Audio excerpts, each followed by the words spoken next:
warahmatullahi wabarakatuh. Perkenalkan, nama saya Yurmin SPD, calon guru penggerak Angkatan 11 Kabupaten Bombana. Saya akan melakukan diseminasi mengenai penyebaran budaya positif di lingkungan sekolah. Selamat menyaksikan. Bangun dan bukalah matamu, saatnya meraih mimpimu. Arahkan pandangan ke depan, Tuhan kan menuntunmu. Sadarilah masa berganti, tantangan kan kita hadapi. Bergandeng tangan untuk negeri, era kita menanti berseri.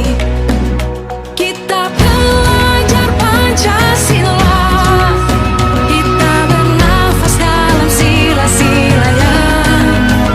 Kita belajar Pancasila, ayo kita jaga untuk Indonesia.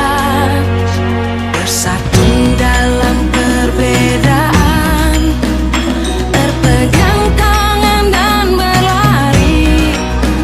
Singkirkan egomu, oh kawan, demi negeri ini. Jadilah generasi emas, cerdas berkarakter itu kita. Berjuang dan harus berani, kita terus torehkan prestasi.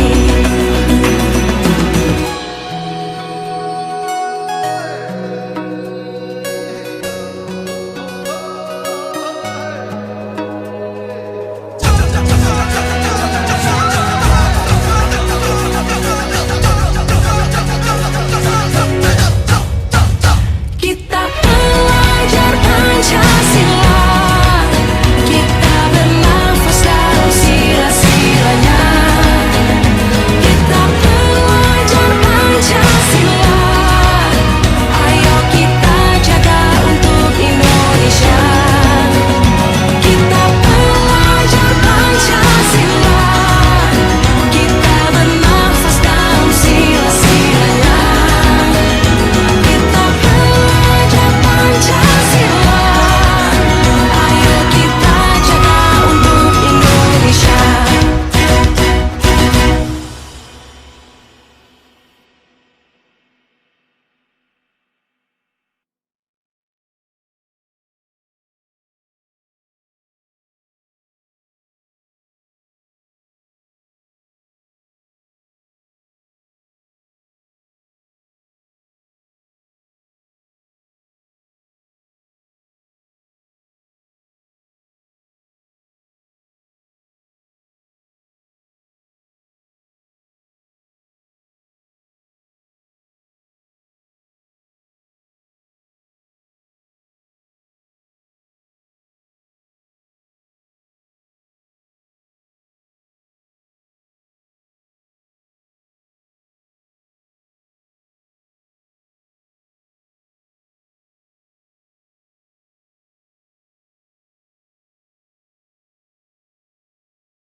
Wabarakatuh. Ya, baiklah, saat pertama menyanyikan lagu wajib Indonesia Raya. Kedua, sambutan kepala sekolah dalam hal ini diwakili oleh Ibu Nini Sartini. Ketiga, presentasi CGP. Ya, terima kasih. Ya, selanjutnya menyanyikan lagu Indonesia Raya.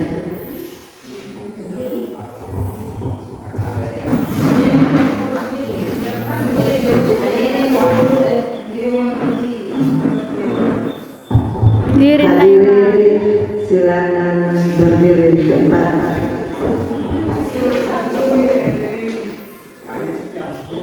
Hiduplah Indonesia Raya, Indonesia tanah airku, tanah tumpah darahku. Di sanalah aku berdiri, jadi pandu hidupku. Indonesia kebangsaanku, bangsa dan tanah airku. Marilah kita berseru, Indonesia bersatu. Hiduplah tanahku, hiduplah negeriku, bangsaku, rakyatku semuanya. Bangunlah jiwanya, bangunlah badannya, untuk Indonesia Raya. Indonesia Raya, merdeka, merdeka, tanahku, negeriku yang ku cinta. Indonesia Raya, merdeka, merdeka, hiduplah Indonesia Raya. Indonesia Raya, merdeka, merdeka, tanahku, negeriku yang ku cinta. Indonesia Raya, merdeka, merdeka, hiduplah Indonesia Raya. Ya, hadirin silakan duduk.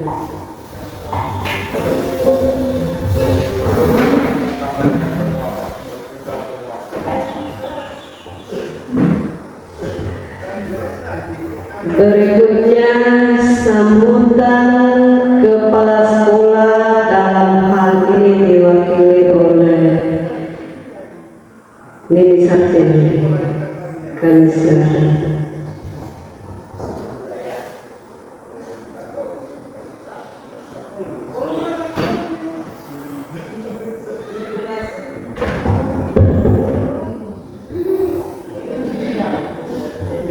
Terima kasih. Assalamualaikum warahmatullahi wabarakatuh.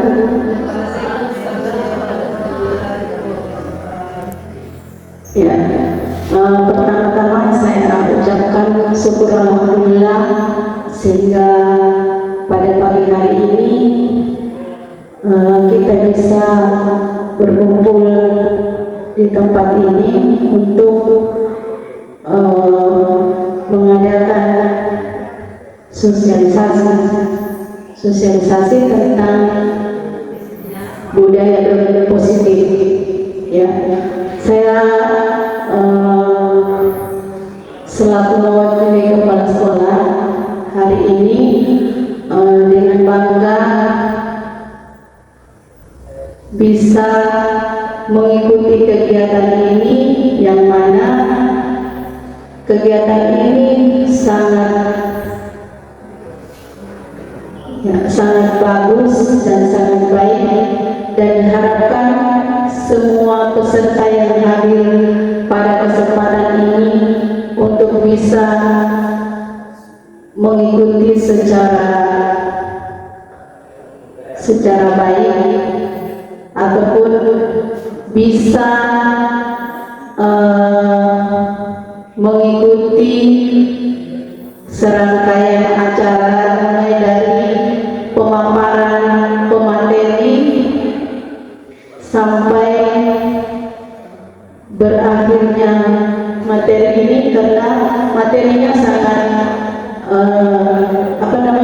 sangat menarik, khususnya berhubungan dengan disiplin positif. Disiplin positif ini saya kira memang kalau dilihat memang agak seperti susah untuk dilakukan, termasuk biasa sama kita diri sendiri saja susah kita mau tanamkan disiplin positif. Ya, kemarin saya juga sempat mengangkat tentang disiplin positif ini, dan semua aturan yang ada di dalamnya saya sudah ikuti. Tetapi pada akhirnya tidak secepat itu bisa keluar sertifikatnya. Saya tidak tahu juga asalnya dari mana, sehingga sertifikatnya ini kok susah sekali keluar. Sudah berbulan-bulan saya sudah mengubah semua, entah apa itu dari apa yang disebut itu yang terakhir, yang biasa ada aksi nyatanya. Aksi nyata ini sudah sesuai dengan prosedur yang saya lakukan, tetapi saya juga tidak tahu kendalanya dari mana. Nah, nanti setelah saya mengubah deskripsinya, barulah sertifikatnya bisa keluar. Ya, mungkin dari situ bisa kita paham bahwa disiplin positif ini memang harus betul-betul kita laksanakan sesuai dengan kalimatnya, yaitu disiplin positif. Ya, karena saya di sini disiplin positif ini adalah tujuannya adalah untuk menumbuhkan disiplin yang didorong oleh dari dalam diri kita sendiri, baik itu siswa maupun mungkin kita sebagai tenaga pengajar. Ya, saya kira mungkin itu saja. Mudah-mudahan apa seperti yang dipaparkan bisa membawa manfaat bagi kita semua, khususnya siswa yang hadir di sini dan guru yang hadir sebagai tenaga pendidik. Ya, untuk hari ini saya buka dengan ucapan Bismillahirrahmanirrahim. Silakan kegiatannya dilanjutkan. Terima kasih. Assalamualaikum warahmatullahi wabarakatuh.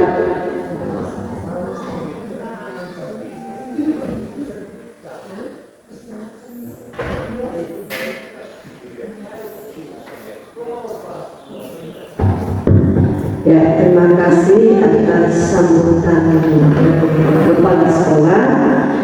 Selanjutnya presentasi CGP.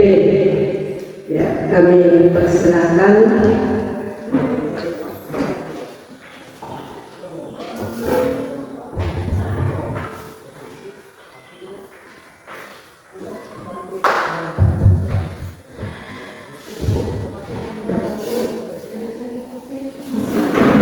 Baik, terima kasih. Assalamualaikum warahmatullahi wabarakatuh.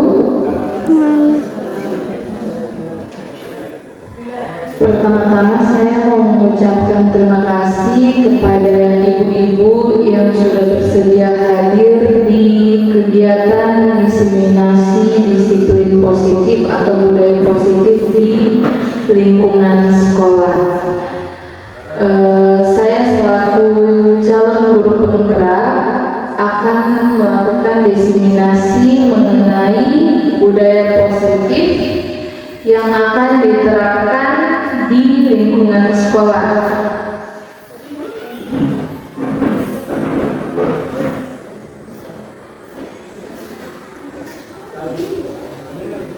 Oke, yang pertama, apa sih budaya positif itu? Budaya positif merupakan perilaku, nilai norma, dan sikap yang mendukung pertumbuhan, perkembangan, dan kesejahteraan individu atau kelompok.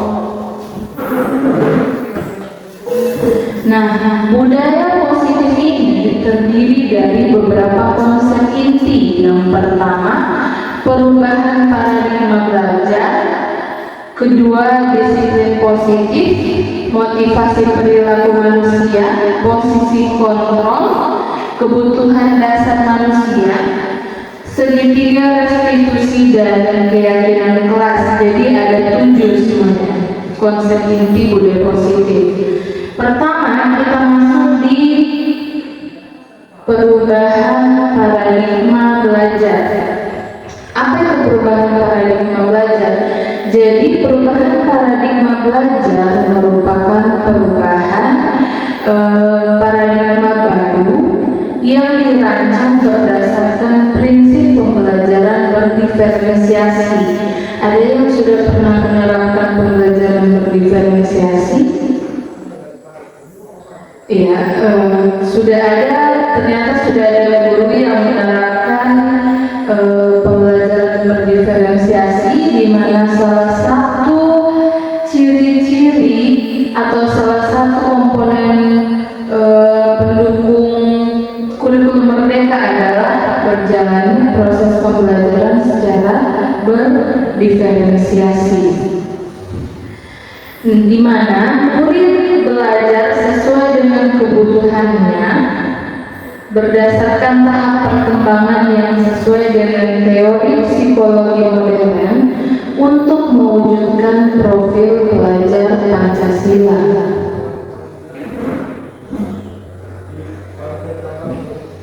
Nah, perubahan paradigma ini harus dimulai dengan transformasi fundamental pada peran guru.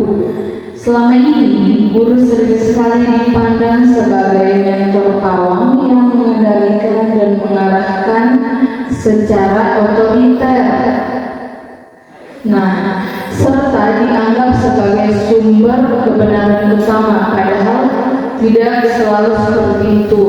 Namun, paradigma ini harus bergeser, ya, menuju pendekatan yang lebih kolaboratif dan inspiratif. Guru harus menjadi fasilitator dan katalisator yang mendorong siswa untuk dapat berpikir kritis, bertanya dan mengeksplorasi, bukan hanya menerima. Jadi murid harus dilibatkan juga. Tinggalkan paradigma yang lama di mana kita hanya menjelaskan seorang diri. Jadi kita buat peserta didik kita untuk ikut aktif terlibat dalam kegiatan pembelajaran.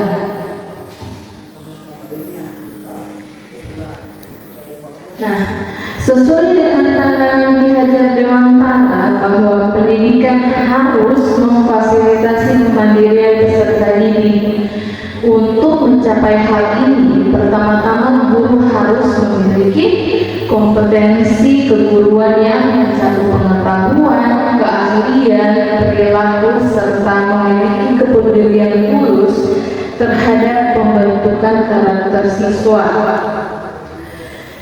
Proses seleksi guru harus diperbaiki untuk menarik guru-guru yang profesional dan berkualitas. Jadi seharusnya memang cara merekrut guru itu tidak sembarangan, ya. tidak hanya oh ini bisa diluluskan karena dia sudah lama di sini honor atau bagaimana. Seharusnya cara untuk merekrut guru itu kayaknya diperlukan tes awal ya, supaya guru yang masuk di sekolah itu memiliki kompetensi yang memadai dan cukup. Oleh karena itu sangat penting bagi pemerintah untuk meningkatkan kesejahteraan guru. Setuju kan semuanya? Guru harus ditingkatkan kesejahteraannya. Jadi guru juga menjalankan tugas dan tanggung jawab yang sangat banyak, sehingga itulah mengapa peran pemerintah untuk meningkatkan kesejahteraan guru itu sangat dibutuhkan. Selanjutnya, disiplin positif. Apa itu disiplin positif? Disiplin positif adalah menumbuhkan disiplin yang didorong dalam diri anak tanpa hukuman dan hadiah. Oke, jadi sebagai pendidik, tujuan kita adalah menciptakan murid yang memiliki disiplin diri sehingga mereka berperilaku mengacu pada nilai-nilai kebajikan universal dan memiliki motivasi intrinsik dalam perubahan perilaku ke arah yang lebih baik. Jadi motivasi itu dibedakan menjadi dua, yaitu motivasi intrinsik dan ekstrinsik. Nanti sebentar kita masuk ke materinya. Selanjutnya, nilai-nilai kebajikan. Apa itu nilai-nilai kebajikan?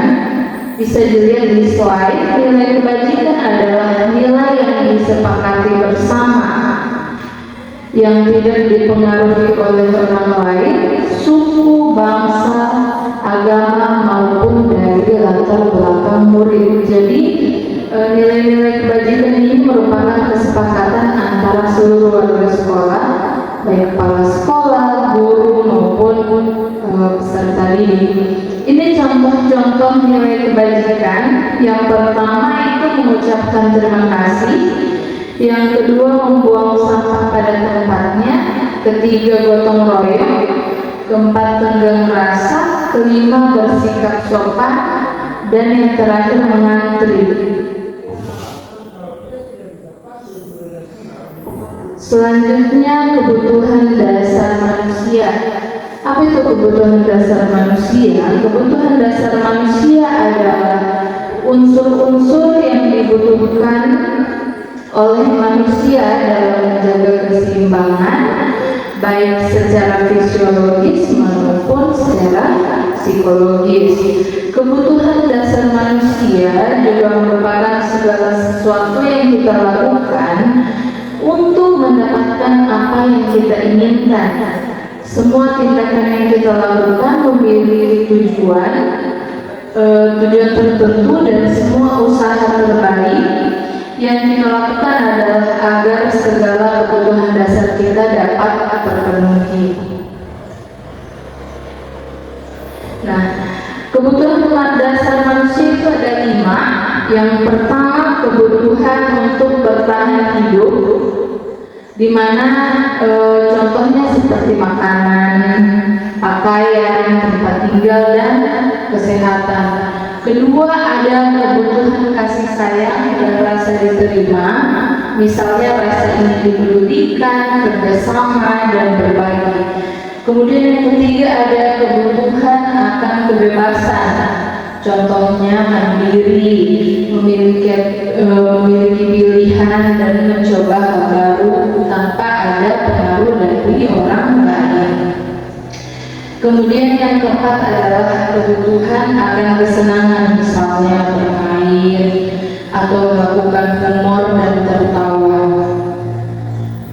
Yang terakhir, kebutuhan akan kekuasaan. Di sini contohnya adalah harga diri, keinginan untuk dianggap ada, kemudian memimpin, berprestasi, dan diakui oleh orang lain.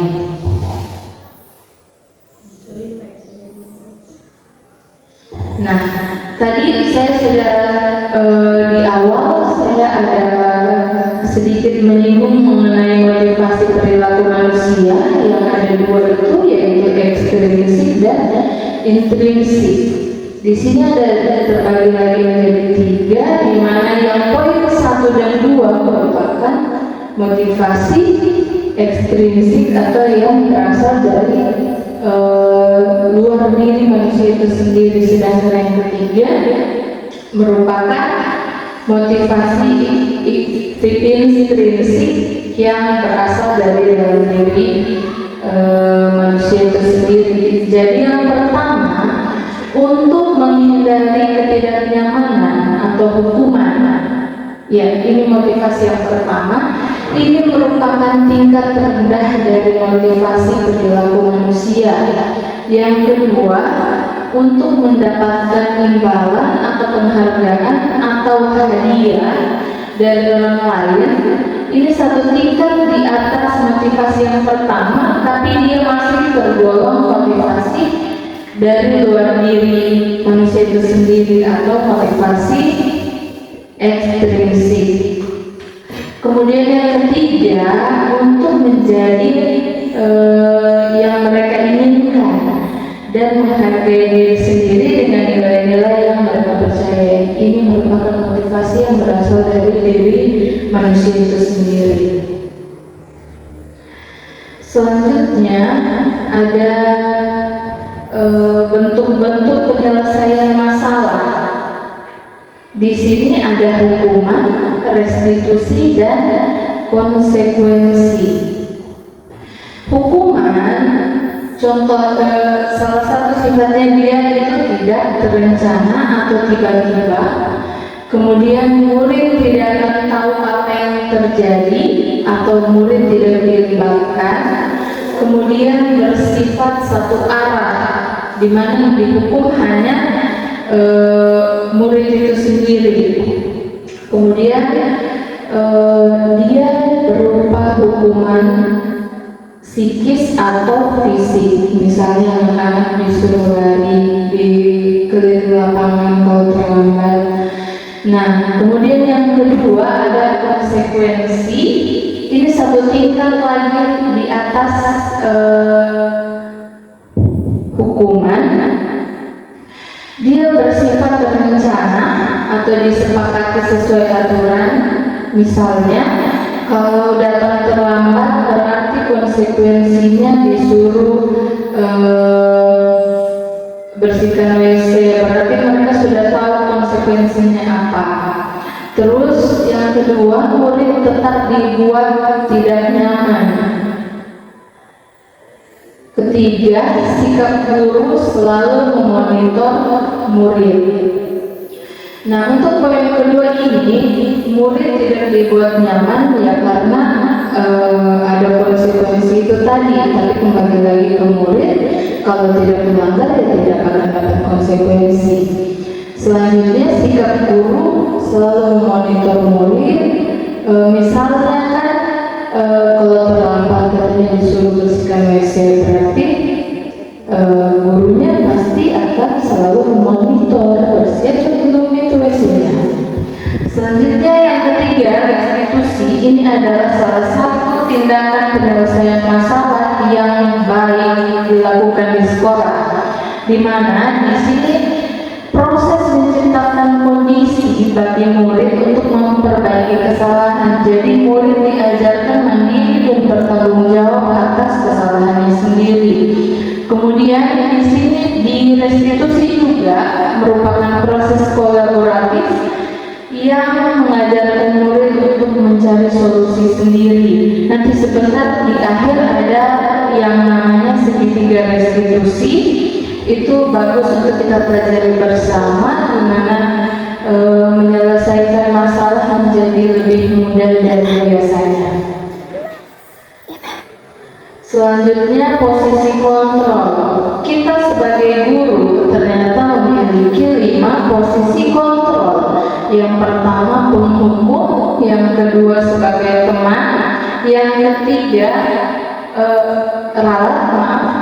yang kedua sebagai pembuat merasa bersalah, yang ketiga sebagai teman, keempat sebagai pemantau, dan kelima sebagai Yang pertama, posisi sebagai penghukum. Ya, di sini bisa dilihat posisi sebagai penghukum itu misalnya kalimat yang dikeluarkan oleh guru adalah silahkan patuhi peraturan sekolah. Kalian tidak boleh begini, tidak boleh begitu, tidak boleh pakai sepatu yang berwarna merah ke sekolah, kemudian berdiri di barisan lain, kayak misalnya kalau ada yang terlambat disuruh pisahkan di barisan lain. Itu termasuk tindakan kita sebagai seorang penghukum. Selanjutnya adalah membuat merasa bersalah. Di sini kalimat yang biasa dikeluarkan oleh guru adalah, berapa kali ibu bilang sama kamu tidak boleh pakai sepatu yang warna merah ke sekolah. Terus ibu merasa kecewa sama kamu, bagaimana kalau ibu yang dimarahi sama kepala sekolah. Jadi menurut saya yang poin kedua ini, membuat merasa bersalah, dia sangat memberi pengaruh kepada mental anak-anak sekolah. Jadi dia sangat lumayan merusak mental ya, karena anak-anak jadi merasa bersalah. Jadi itu mendalam sekali. Selanjutnya yang ketiga, guru sebagai teman. Nah, ini guru sebagai teman mungkin biasa dilakukan sama guru-guru di sini, di mana kita melakukan pendekatan seperti seorang teman kepada siswa-siswa kita. Ini tentunya memiliki kelebihan dan kekurangan. Kelebihannya kita dapat lebih mudah berkomunikasi dengan siswa dapat lebih terbuka ke kita. Kekurangannya, anak-anak itu bisa jadi, kalau bahasanya anak-anak sekarang itu pareare. Kalau dia anggap kita sebagai teman, dia jadi berperilaku semena-mena juga ke kita. Keempat, guru sebagai pemantau. Misalnya kamu sudah melanggar peraturan sekolah, kamu tahu konsekuensinya. Nanti saya cek kerjaan apa yang harusnya kamu lakukan. Jadi peran guru sebagai pemantau di sini, dia lihat kesalahan apa yang dilakukan oleh siswanya, terus dia carikan, guru itu sendiri yang carikan hukuman atau apa kira-kira yang bisa dikerjakan oleh murid tersebut untuk menebus kesalahannya. Selanjutnya yang terakhir adalah guru sebagai manajer. Guru sebagai manajer di sini, contoh kalimat yang biasa dikatakan oleh guru adalah, apakah kamu tahu kesalahan kamu? Kira-kira bagaimana cara yang bisa kamu lakukan untuk memperbaiki kesalahanmu? Ya, jadi ini kasusnya murid tidak memakai atribut lengkap satu pelajaran bendera. Misalnya ini siapa namanya? Ya, Najwa misalnya tidak pakai dasi, terus dipanggil sama Ibu Hendriana, ditanyakan, kira-kira kenapa kamu tidak pakai dasi ke sekolah? Terus apa yang harus kamu lakukan supaya kesalahan itu tidak terjadi? Jadi itu adalah salah satu contoh peran guru sebagai manajer. Selanjutnya, keyakinan kelas. Keyakinan kelas adalah seperangkat nilai dan prinsip yang disepakati bersama oleh guru dan siswa untuk memandu perilaku dan interaksi di dalam kelas. Keyakinan kelas merupakan disiplin positif yang bisa diterapkan dalam membangun budaya positif di sekolah. Keyakinan ini akan membantu untuk mengembangkan disiplin diri karena murid akan belajar mematuhi keyakinan kelas yang dibuat sendiri. Ya, sebelum lanjut, mungkin sudah ada Bapak Ibu guru yang pernah buat keyakinan kelas di kelasnya. Ya, jadi keyakinan kelas ini penting untuk kita buat agar anak-anak mengetahui kira-kira apa yang harus mereka lakukan, apa yang tidak harus mereka lakukan agar tercipta kondisi kelas yang aman dan nyaman. Nah, berikut adalah contoh keyakinan kelas. Yang pertama, saling menghormati dan menghargai. Kemudian hadir tepat waktu. Ketiga, wajib memakai seragam sesuai aturan sekolah. Keempat, bersikap tenang saat pembelajaran berlangsung. Nah, langkah-langkah pembentukan keyakinan kelas. Yang pertama, meminta murid untuk menuliskan keyakinan. Jadi murid diminta dulu, kira-kira apa yang kamu yakini supaya kelasmu jadi aman, nyaman, tertib. Jadi murid menulis sendiri dulu apa yang mereka yakini. Kemudian yang kedua, tanyakan pendapat murid tentang harapan dan keyakinannya. Di balik jadi kan langkah pertama sudah disuruh menuliskan kira-kira apa yang mereka harapkan dari poin 1 tersebut. Mereka sudah menuliskan keyakinannya, apa yang mereka harapkan dari keyakinan itu. Selanjutnya yang nomor 3, eksplorasi ide dari murid untuk mencapai kelas impian. Jadi guru harus menggabungkan seluruh keyakinan-keyakinan dari muridnya, kemudian dipilah berdasarkan apa yang paling penting, apa yang paling dibutuhkan di dalam kelas.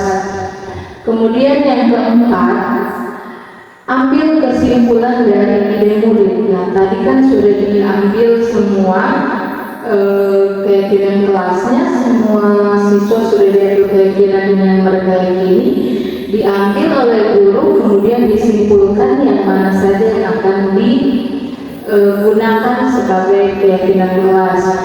Kemudian ubah ide menjadi keyakinan. Ide-ide yang tadi atau keyakinan-keyakinan yang dibuat oleh murid diubah menjadi keyakinan kelas.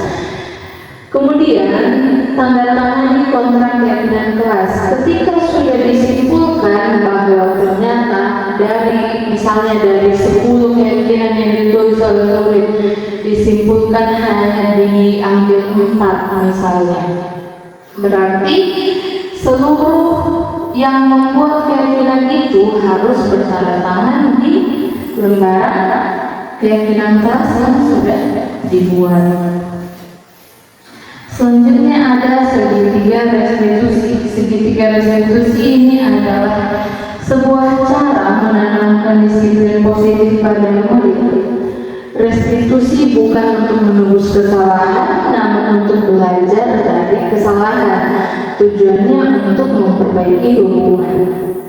Nah, secara definitif, restitusi ini merupakan proses menciptakan kondisi bagi murid untuk memperbaiki kesalahan mereka agar bisa kembali ke kelompoknya dengan karakter yang lebih kuat. Secara sistematis, langkah restitusi terdiri atas 3 tahap, yaitu menstabilkan identitas, validasi tindakan yang salah, dan menyediakan keyakinan. Nah, proses itu disebut dengan segitiga restitusi. Singkatnya, segitiga restitusi ini merupakan proses penyelesaian masalah yang tidak menimbulkan masalah lain dan membuat murid menjadi lebih mandiri dan bertanggung jawab.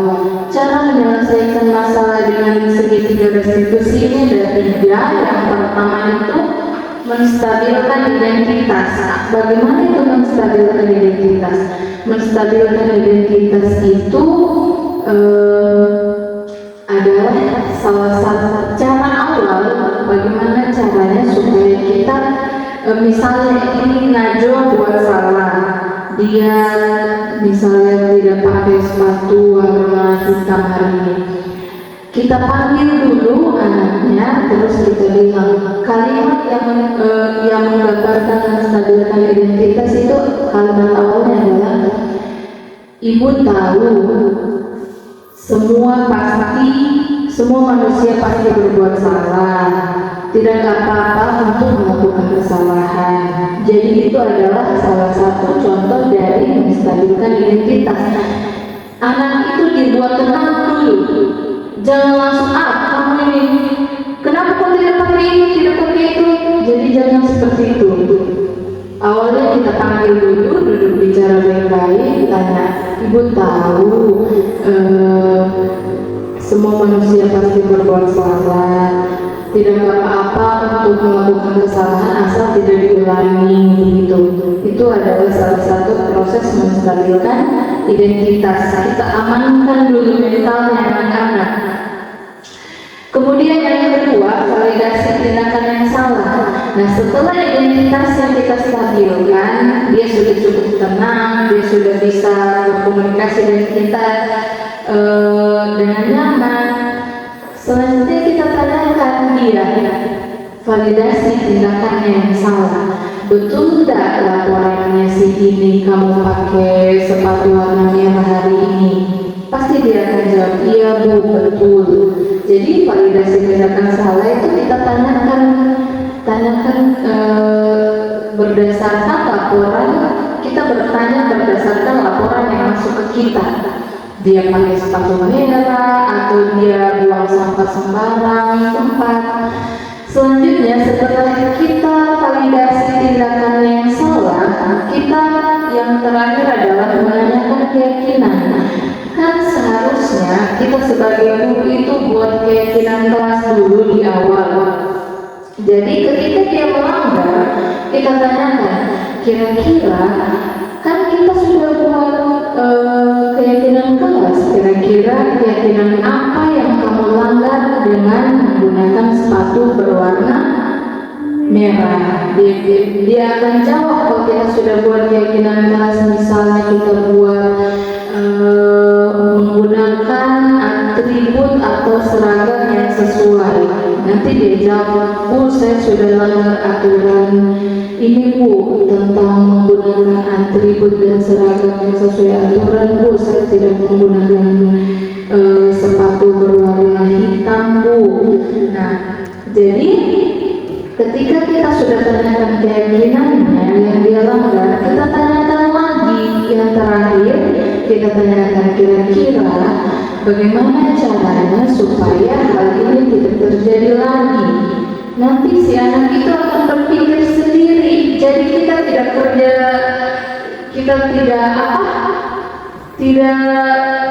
kerja sendiri begitu. Anak-anak juga terlibat aktif dalam penyelesaian masalahnya sendiri. Bukan hanya kita guru yang sibuk urus ini, sibuk urus itu, dia juga harus sadar. Dan dengan segitiga restitusi ini, siswa diharapkan dapat bertanggung jawab atas dirinya sendiri dan mandiri dengan dan mandiri untuk menyelesaikan masalahnya sendiri. Oke, di sini ada contoh kasus. Sabrina hari itu bangun terlambat dan terburu-buru sampai ke sekolah. Dia pun akhirnya sampai di gerbang sekolah, tapi baru menyadari kalau tidak menggunakan sepatu hitam. Hampir sama dengan disebutkan contoh tadi, seperti tertera di peraturan sekolah. Di depan pintu kelas, Bapak Lukman memperhatikan sepatu Sabrina yang berwarna coklat. Sabrina berusaha menjelaskan bahwa dia terburu-buru dan salah mengenakan sepatu. Pak Lukman menanyakan Sabrina, apa peraturan sekolah tentang seragam warna warna sepatu. Sabrina menjawab, sudah mengetahui sepatu harus berwarna hitam. Namun terburu-buru dan salah mengenakan sepatu. Selain tidak mungkin kembali pulang karena rumahnya jauh sekali, Pak Lukman tetap bersikeras pada peraturan yang berlaku dan mengatakan, ya sudah, kamu sudah melanggar peraturan sekolah, kamu salah, sudah terlambat, salah pada warna sepatunya pula. Segera buka sepatumu, kalau tidak bisa menggunakan warna sepatu sesuai dengan peraturan.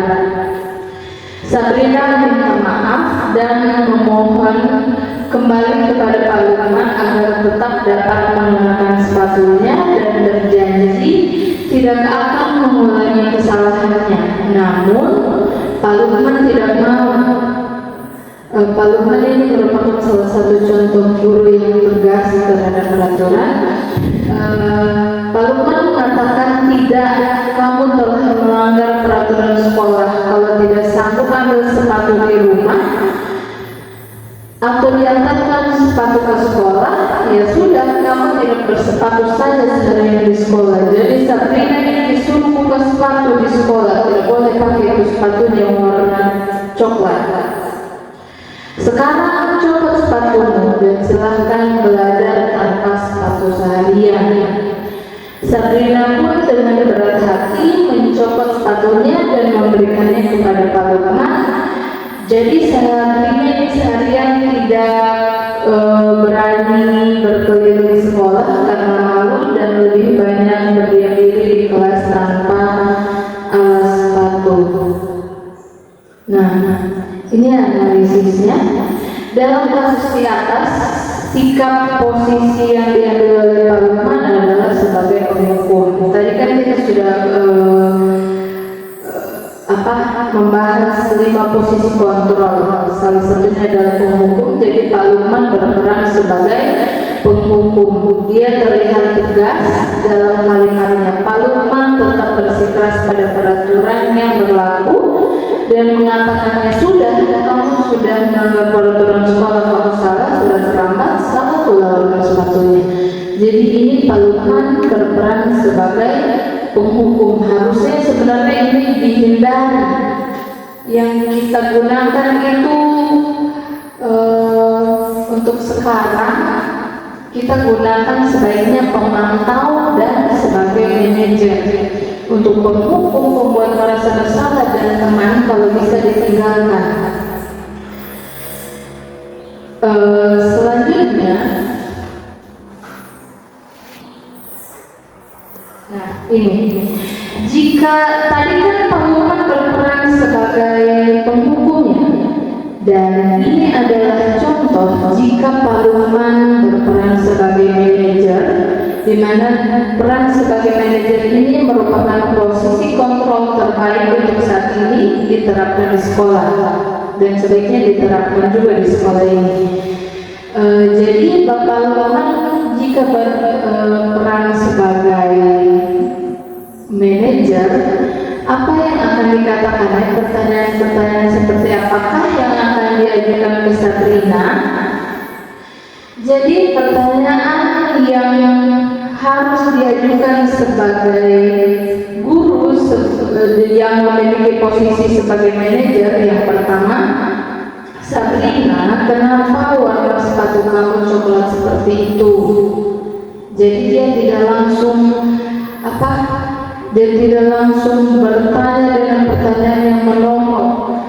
Kemudian yang kedua, apa kamu sengaja atau tidak tahu peraturan sekolah seharusnya pakai sepatu warna apa hari ini? Yang ketiga, terburu-buru, kan katanya Sabrina terburu-buru tadi makanya terlambat dan pakai sepatu warna coklat. Ditanya lagi, kenapa bangunnya kamu kesiangan? Terus yang keempat, apa yang kamu lakukan di malam hari sehingga bangunnya kesiangan? Kemudian yang kelima, mengapa bisa salah memilih sepatu? Yang keenam, apa yang kamu lakukan agar hari ini tidak terulang lagi di kemudian hari. Ya, tentunya ini dengan menggunakan segitiga restitusi terhadap dia tanyakan kembali, kira-kira Sabrina harus menyelesaikan masalahnya dengan cara apa. Selanjutnya, ya, langkah-langkah yang dilakukan mengenai kasus di atas, ya langsung menghukum Sabrina tanpa langkah-langkah segitiga restitusi. Merupakan tindakan yang menurut saya salah, karena anak-anak ketika dihukum itu takutnya hanya sebentar, tapi kalau dia diselesaikan masalahnya dengan segitiga restitusi, anak-anak dapat berpikir, oh saya harus begini, saya harus begitu, tidak boleh begini, tidak boleh begitu, bukan karena takut, tapi karena keinginan dari dirinya sendiri untuk memperbaiki kesalahannya. Oke. Ya, mungkin itu saja dari saya.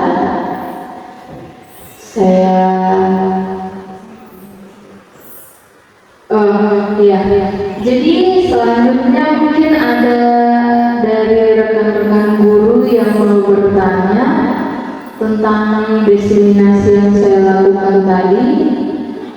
Kalau ada pertanyaan, dipersilahkan. Ya.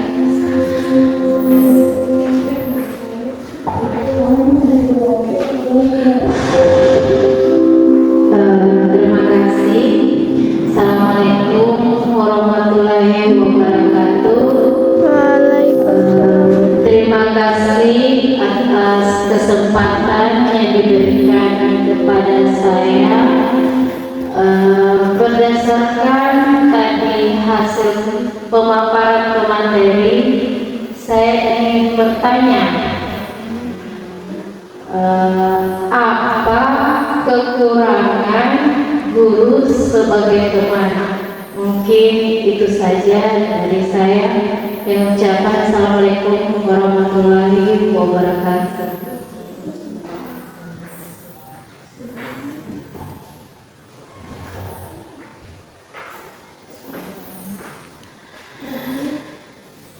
Baik, terima kasih pertanyaan Ibu Sri Wahyuni.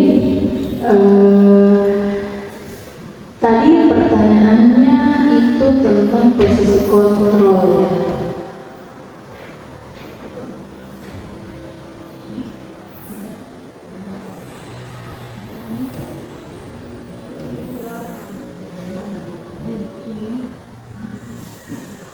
Ya, Ibu Sri menanyakan mengenai posisi kontrol sebagai teman. Katanya Ibu Sri tanyakan kekurangan dari posisi kontrol guru sebagai teman. Kalau menurut saya, kekurangan posisi kontrol sebagai teman ini adalah murid menjadi terkesan karena merasa dekat mungkin, jadi murid akan berbuat seenaknya ke kita. Kayak misalnya kalau disuruh akan menolak atau tidak dilakukan karena kenapa? Karena dianggap itu bu guru santai sih, dan anggap kita kayak teman, jadi nggak usah kita lakukan apa yang nggak suruh. Jadi itu mungkin salah satu kekurangan dari peran guru sebagai teman, atau dalam bahasa anak-anak di sini tuh nanti anak-anak dia variabel gurunya, dia semena-mena sama gurunya untuk berbuat apa. Mungkin itu saja dari saya. Terima kasih. Ada pertanyaan lain? Mungkin Ibu Susiati.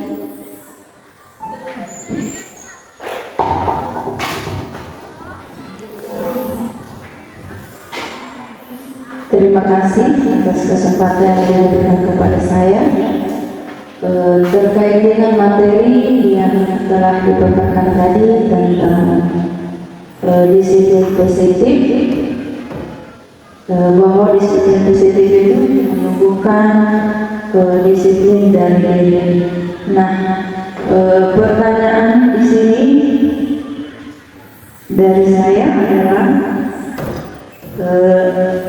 apakah siswa bisa atau dapat diberi iming-iming berupa hadiah?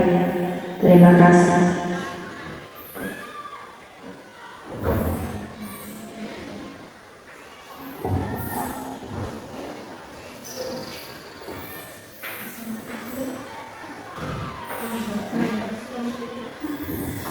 Baik, terima kasih. Pertanyaan dari Ibu Susiati itu mengenai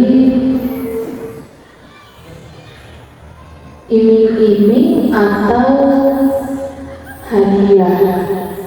Itu masuk di dalam poin ini, motivasi perilaku manusia. Jadi menurut saya, pemberian iming-iming atau hadiah kepada peserta didik itu kurang tepat karena termasuk ke dalam motivasi ekstrinsik atau motivasi yang berasal dari luar diri siswa itu sendiri. Dia masuknya di poin nomor 2 untuk mendapatkan imbalan atau penghargaan dari orang lain, berarti dia motivasinya dari luar. Dan ketika guru tersebut tidak lagi iming-iming siswanya bilang, kan misalnya hari ini saya mengajar, saya kasih, kamu bisa jawab ini, saya kasih bulan-bulan. Habis itu minggu depannya tidak begitu lagi. Anak itu tidak akan termotivasi lagi karena sudah tidak ada hadiahnya. Oleh karena itu, pemberian imbalan ini kalau bisa dikurangi atau dihindari karena justru menjadi bumerang untuk anak-anak sendiri. Dia mau belajar nanti hanya karena ada hadiahnya. Bagaimana kalau tidak ada hadiahnya, dia tidak mau belajar. Terus yang kedua, ternyata ketika anak-anak diberi hadiah atau diiming-imingi hadiah, itu merupakan salah satu tindakan yang menghukum bagi temannya yang tidak bisa menjawab.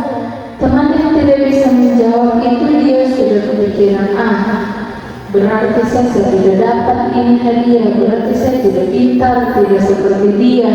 Jadi itu merupakan pemberian hadiah kepada si A yang dianggap bisa dan si B yang dianggap kurang bisa. Itu pemberian hadiah kepada si A itu akan menimbulkan hukuman bagi peserta didik yang si B. Kenapa dia bisa merasa dihukum? Karena dia mentalnya sudah drop duluan. Masa dia satu dikasih dia, saya kan tidak berani bicara, saya tidak berani menjawab, tapi saya bisa menulis misalnya. Jadi kalau bisa tindakan ini dihindari atau ditiadakan di sekolah ini.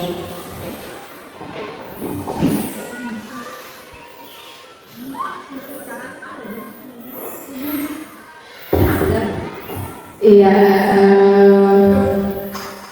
mungkin itu saja dari presentasi saya hari ini. Lebih dan kurangnya mohon dimaafkan. Nanti kita berdiskusi secara lepas di luar ruangan ini. Ya, terima kasih. Wassalamualaikum warahmatullahi wabarakatuh. Saya kembalikan ke moderator.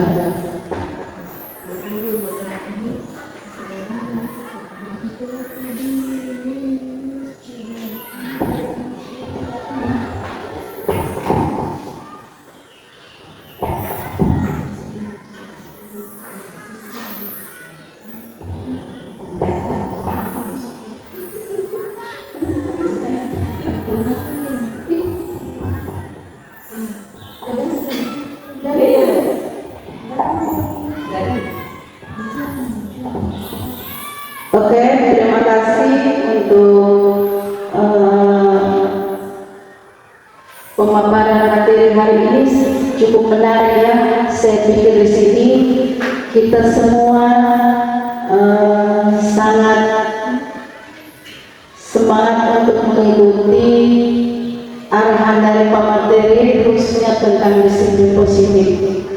Disiplin positif ini memang seperti tadi yang saya katakan, memang agak susah untuk dibawakan. Ya, termasuk saya sebenarnya tadi ada yang saya mau tanyakan terhadap pemateri. Sebenarnya saya kurang sependapat bahwa untuk berguru terhadap pengajar itu tidak mesti, tetapi itu yang harus dipahami bahwa kita guru itu memang perlu banyak untuk apa itu istilahnya, diberikan semacam apa ya, kayak kegiatan-kegiatan mengikuti misalnya kompetensi guru seperti apa, ada ukuran di situ yang digunakan. Bahwasanya kalau kayak kemarin itu sering kita ikuti yang namanya UKG, ya. Kadang saya sering membuka apa namanya rapor pendidikan kita, yang saya heran, kenapa sih rapor yang kemarin itu ada 10 ayat dari situ tercek hijau. Nah sekarang kadang dia berkurang. Bahkan saya kemarin hanya 4 yang silang merah. Nah minggu kemarin saya buka sisa 3 yang tercek hijau. 45. Ya, kok bisa ya? Mungkin pemerintah itu tahu ya bahwa mungkin guru ini kurang apa ya? Saya tidak tahu kurang apa. Yang jelasnya kita guru, himbauan saya, marilah kita bersama-sama untuk menegakkan yang namanya disiplin positif di sekolah ini, karena memang sekolah ini agak banyak siswanya, dan dari 200 lebih siswa ini semua mempunyai karakter yang berbeda-beda, ya. Jadi tugas kita sebagai guru untuk bisa menanamkan sikap positif yang baik untuk anak didik kita. Ya, semoga semuanya ini bisa berjalan dengan baik. Kemudian sudah ada juga tadi pemaparan dari pemateri. Ada juga yang saya mau tanyakan sebenarnya tadi, di antara 3 yang dipaparkan tadi tentang restitusi sama hukuman, sama apa satunya lagi? Ya, posisi kontrol. Ya. Tadi pertanyaan saya yang saya tanyakan sebenarnya, kira-kira dari ketiga ini yang mana bagusnya yang diterapkan? Ya, kira-kira seperti itu pertanyaan saya, supaya mungkin peserta juga bisa tahu dari pemaparan ini. Silakan. Baik, mungkin pertanyaannya mengenai posisi kontrol ya, yang 5 itu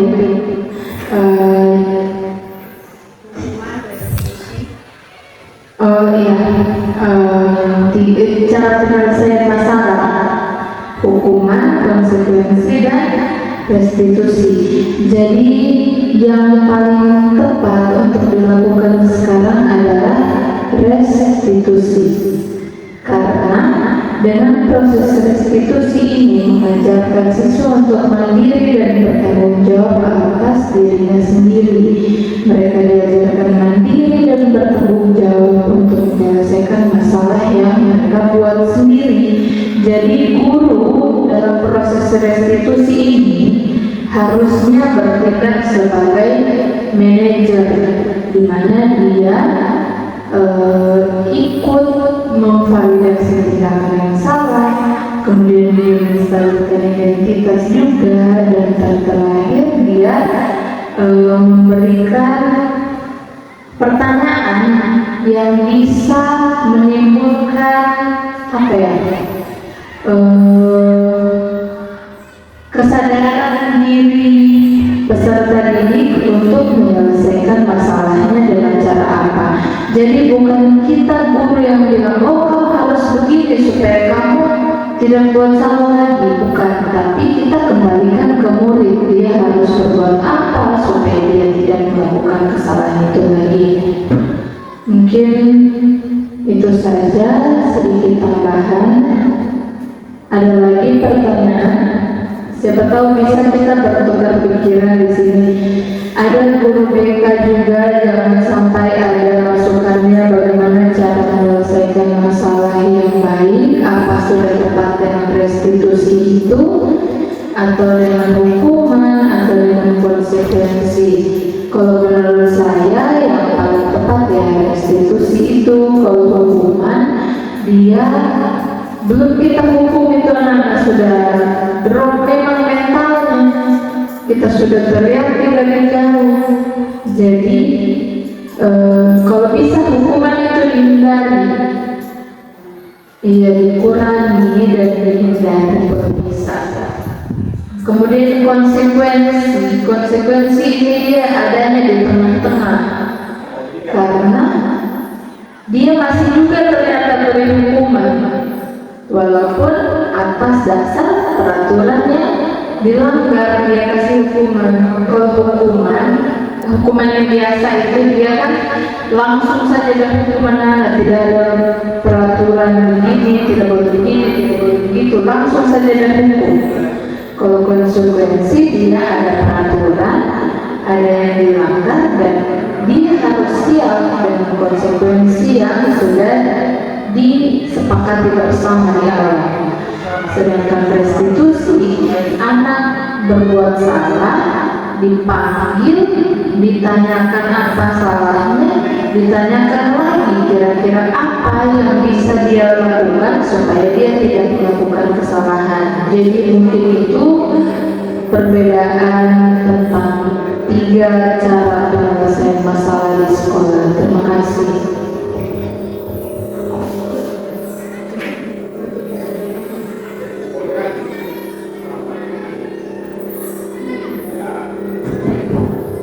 Ya, dengan pertanyaannya tadi sisi pertanyaan, maka sebelum diakhiri, marilah kita berdoa bersama-sama sesuai dengan agama dan kepercayaan kita masing-masing. Berdoa dimulai.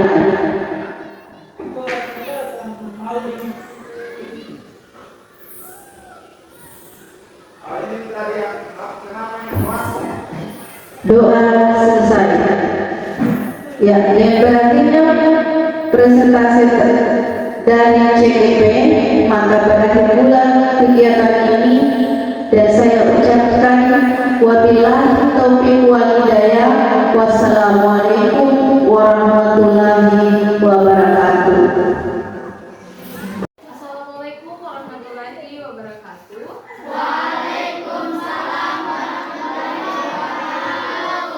Ya, apa kabarnya hari ini anak-anak? Baik. Oke, jadi hari ini Ibu selaku wali kelas kalian mau buat keyakinan kelas.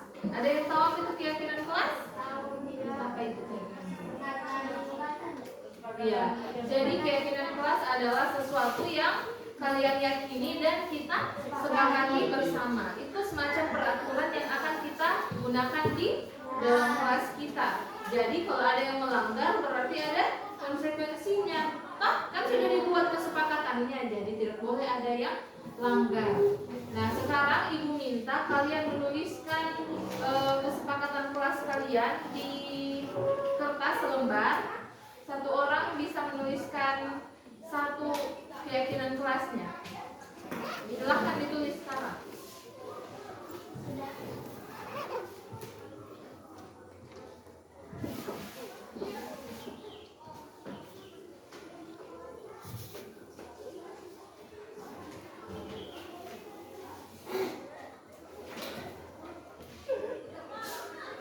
Bagus, kertasnya disobek saja, sobek kecil.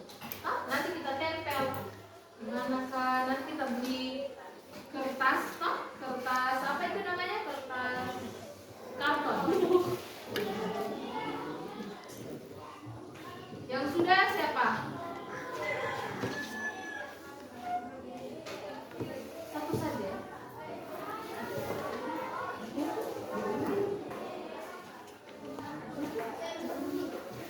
Oke, sekarang dirobek dan dikumpul di depan sini.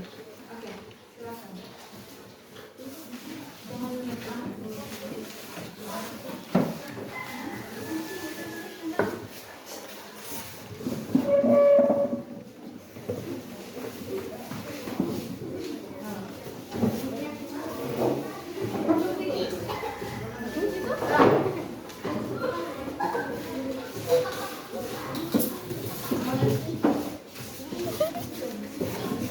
Sudah semua ya? Oke.